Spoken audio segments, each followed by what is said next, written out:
नमस्ते दोस्तों, आपका स्वागत है एलएस एकेडमी में। तो आज हम 20 प्रश्न पढ़ेंगे। कमेंट में बताना आपके कितने सही है, आपको कितने क्वेश्चन आते थे। तो पहला क्वेश्चन है रामदेव जी के पिता कौन थे रामदेव जी के पिता? रामदेव जी के पिता राम मोहन, कीतू जी, अजमाल जी या जेवर सिंह। सॉरी, ये क्वेजर सिंह नहीं है, जेवर सिंह चौहान है। तो कौन थे रामदेव जी के पिता? रामदेव जी के पिता थे अजमाल जी। अजमाल जी ऑप्शन नंबर 3। अगला प्रश्न है अगला प्रश्न है कि पाबू जी का जन्म कहाँ हुआ? पाबू जी का जन्म कहाँ पर हुआ? दौसा, चूरू, बाड़मेर, कोलू गांव, फलौदी। तो कहाँ पे हुआ? कोलू मंड, जोधपुर, फलौदी। पहले जोधपुर था, फलौदी हो गया, तो ऑप्शन नंबर 1 हो जाएगा। अगला प्रश्न है जैतम लोथ को और किस नाम से जाना जाता है? यानी कि आलमदेव जी या रामदेव जी, जो तेजा जी, गोगा जी, इनमें से किसको जैतम लोथ नाम से जाना जाता है? तो किसके जान जाता है? Option A. अगला प्रश्न है नेतल दे किसकी पत्नी का नाम है? किसकी पत्नी का नाम है? गोगा जी, रामदेव जी, मेहा जी मांगलिया या गोगा जी चौहान। किसकी पत्नी है नेतल दे? नेतल दे पत्नी हो जाएगी रामदेव जी की। अगला प्रश्न है कल्लाजी राठौर का जन्म कहाँ पर हुआ? जयपुर, समगांव, कोलूमंड, सामनिया गांव, नागौर। कहाँ पर हुआ था? सामनिया गांव, नागौर। Option number 1। अगला प्रश्न है छठा, क्वेश्चन नंबर 6। एल्लो जी का संबंध कहाँ पर है? किस किस जिले से है? तो ये हो जाएगा बाड़मेर। Option number 1। अगला प्रश्न है देव बाबा का जन्म कहाँ हुआ था या इनका संबंध कहाँ से है? नगला जहाज, भरतपुर, सलुम्बर, कोटा, अलवर। तो कहाँ से है इनका संबंध? ऑप्शन नंबर 1 नगला जहाज, भरतपुर। तल्लीनाथ जी के गुरु कौन थे तल्लीनाथ जी के गुरु? गोरखनाथ, बालीनाथ, जालंधर नाथ या इनमें से कोई भी नहीं। तो ऑप्शन नंबर सी हो जाएगा। ऑप्शन नंबर 3 जालंधर नाथ। अगला प्रश्न है रामदेव जी के मौसेरे भाई कौन थे? तेजा जी, गोगा जी, हड़बू जी या नोटा, मतलब इनमें से कोई नहीं। तो इनमें से कौन सा आंसर हो जाएगा? हड़बू जी। हड़बू जी इनके मौसेरे भाई हो जाएंगे रामदेव जी के। ऑप्शन नंबर सी हो जाएगा। अगला प्रश्न है डूंगर जी, जवाहर जी कौन थे या आपस में इनका संबंध क्या संबंध था?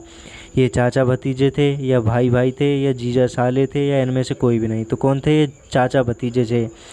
ये अमीरों से धन लूटकर गरीबों में उनका दान करते थे। राजस्थान के एकमात्र लोक देवता जिनकी मूर्ति न होकर काष्ठ का तोरण होता है, अर्थात इनकी मूर्ति नहीं होती थी, मूर्ति पूजा नहीं होती थी, काष्ठ का एक तोरण होता था, ये हो जाएंगे मामदेव जी। ये बरसात के देवता भी कहलाते हैं, इन्हें बरसात का देवता भी कहते हैं। हाँ, ये अगला क्वेश्चन ही आ गया है, बरसात के देवता किसे कहते हैं? तो किसे कहते हैं? मामदेव जी, अभी बताया है मैंने। अगला प्रश्न है ये खालिस्तान रिक्त स्थान है के पिता जेवर सिंह चौहान और माता बाछल है। किसके पिता है ये जेवर सिंह? कौन सा ऑप्शन आएगा यहाँ पे? 1 2 3 4 में से? तो यहाँ पे आ जाएगा गोगा जी। गोगा जी के पिता बाछल, गोगा जी है, उनके पिता जेवर सिंह चौहान थे, माता बाछल है। अगला प्रश्न है बुलेट वाले बाबा किसे कहते हैं? बुलेट वाले बाबा ओम बन्ना जी को कहते हैं। ओम बन्ना जी का संबंध पाली ज़िले से है। पाली ज़िले से है। ये ऐसे कहते हैं कि दुर्घटना से बचाते हैं हमें, दुर्घटना वाले देवता है ये, मतलब दुर्घटनाओं से हमें बचाते हैं, रोड एक्सीडेंटों से इनकी पूजा की जाती है। रोड। अगला प्रश्न है ओम बन्ना जी का जन्म कहाँ हुआ? अभी बताया मैंने, पाली में। Option number 1। इनमें से कौन पंचपीर नहीं है? पंचपीर कौन नहीं है? रामदेव जी, बाबू जी, हड़बू जी या तेजा जी? कौन नहीं है? तेजा जी। एक ट्रिक बताता हूँ पंचपीरों की, राजस्थान के जो पंचपीर हैं उनके। हे राम पग लागू, हे राम पग लागू।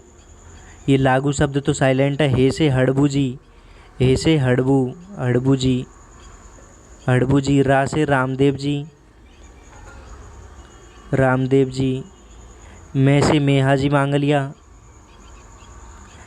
जी मांगलिया। पै से पाबू जी। गे से गोगा जी। गे से क्या हो जाएगा? गोगा जी। यहाँ पे लिखा में नहीं आ रहा है, थोड़ा सा वैसे ही समझ लेना, गोगा जी हो जाएगा। ये ट्रिक हो जाएगी, हे राम पग लागू। अगला प्रश्न क्या हो जाएगा? काला और बाला के लोक देवता किसे कहते हैं? यह काला और बाला के लोक देवता है, अर्थात काला बाला का लोक देवता किसे कहते हैं? तेजाजी जाट, रामदेव जी, गोगा जी चौहान, या इनमें से कोई नहीं। तो कौन हो जाएगा? ऑप्शन नंबर 1, तेजाजी जाट को काला बाला के देवता कहते हैं। कृषि रक्षक देवता भी कहते हैं, कृषि वाले देवता भी कहते हैं। और अगला प्रश्न हो जाएगा, देवनारायण जी का जन्म कब हुआ था? कब हुआ था देवनारायण जी का जन्म? तो देवनारायण जी का जन्म हुआ है, ऑप्शन नंबर 1 ही सही हो जाएगा। ये कब हुआ था? 1, 2, 3, 4 ईस्वी, मतलब 1243 ईस्वी में। अगला प्रश्न है, हड़बू जी है, उनका जन्म कहाँ पर हुआ था? किस ज़िले में हुआ था या किस स्थान पर हुआ था उनका जन्म? उनका जन्म हो जाएगा भूडेल नागौर, ऑप्शन नंबर 1 में। अगला प्रश्न है, पाबू जी को किसका अवतार मानते हैं? तो पाबू जी को किसका अवतार माना जाता है? पाबू जी को माना जाता है लक्ष्मण जी का अवतार। अब आप बताइए कमेंट करके अगला टॉपिक किस पर लाऊं, मैं किस पर वीडियो बनाऊं? आपके कितने प्रश्न सही है? लोक देवी, आभूषण, दुर्ग या लोक नृत्य, किस पर अगली वीडियो? Thank you.